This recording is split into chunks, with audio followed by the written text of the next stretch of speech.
Assalamu alaikum to all of you.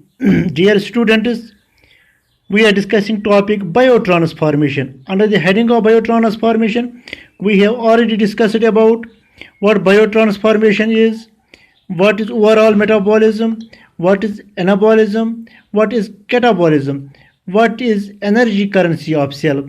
We have discussed about ATP, adenosine triphosphate. Let us discuss today structure of ATP. Let me tell you first of all that all living things, plants, animals require a continual supply of energy. In order to function, the energy is used for all processes which keep the organism alive.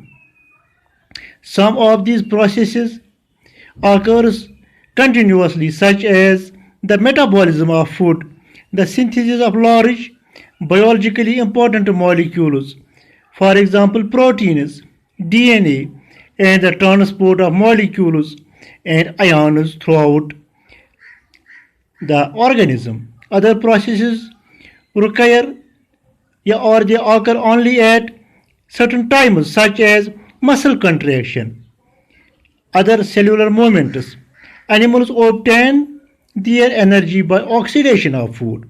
Plants do so by trapping the solar energy, or we can say sunlight, using chlorophyll molecule.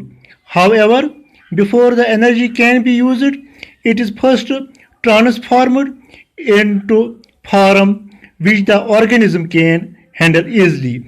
This special carrier of energy is the molecule called adenosine triphosphate, or simply ATP. So this ATP, it is nature's energy store. We call this ATP also as energy currency of cell. We also call it as molecular unit of currency. So what this ATP is, let us, what is its structure? Let us discuss its structure. Full form of ATP is adenosine triphosphate. ATP molecule is composed of three components. At center, you can have a look.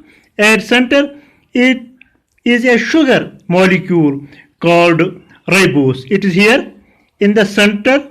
It is ribose, the same sugar that forms the base of RNA. Attached to one side of base group, attached to one side of base, you can have a look here. It is adenine. You can have a look here. And on other side, it is phosphate groups. Phosphate alpha, beta, gamma. Three phosphate groups. So at the center, there is ribose. One side there is adenine, and other side there are three phosphate groups. So we can say it forms, with one phosphate group, it forms adenosine monophosphate. With second, it forms adenosine diphosphate, and with third one, it forms adenosine triphosphate. Have a close look on it. This adenine on the right side, and this is sugar, and this is three. These are three phosphate groups: alpha, beta, and gamma. Let us see how this ATP works. ATP works by losing the endmost phosphate group. This works by losing the endmost phosphate group when instructed to do so by an enzyme. This reaction releases a lot of energy which the organism can then use to build proteins, contract muscles, etc. The reaction end product is, when it loses endmost phosphate, the end product becomes adenosine diphosphate, and you can have a look here. If it loses endmost phosphate, we can get adenosine diphosphate. Even if more energy can be even more energy can be extracted by removing second phosphate group. We can also it is can also remove second phosphate group. So that if it removes second phosphate group, then it becomes adenosine monophosphate. When the organism is resting and energy is not immediately needed, the reverse reaction takes place and the phosphate group is reattached to the molecule. When organism is in resting stage and energy is not immediately needed, the reverse reaction takes place and these phosphate groups they get reattached to the molecule using energy obtained from food or sunlight. Thus, ATP molecule can act as a chemical battery.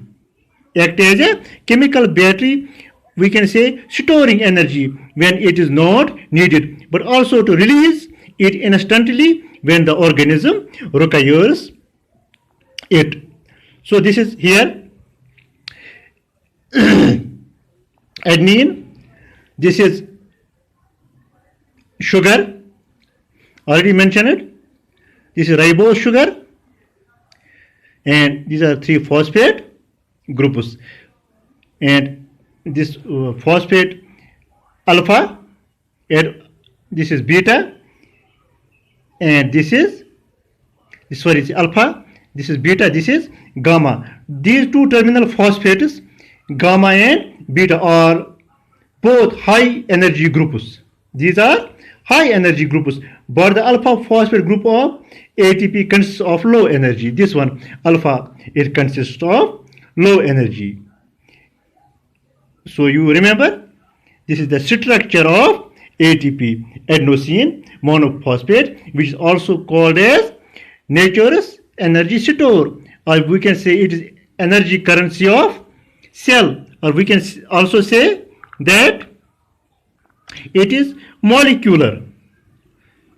It is molecular unit of currency. We can also say that it acts as a chemical battery, storing energy when it is not needed, but it is able to release it instantly when the organism requires it. So it is chemical battery. It can be named as chemical battery also.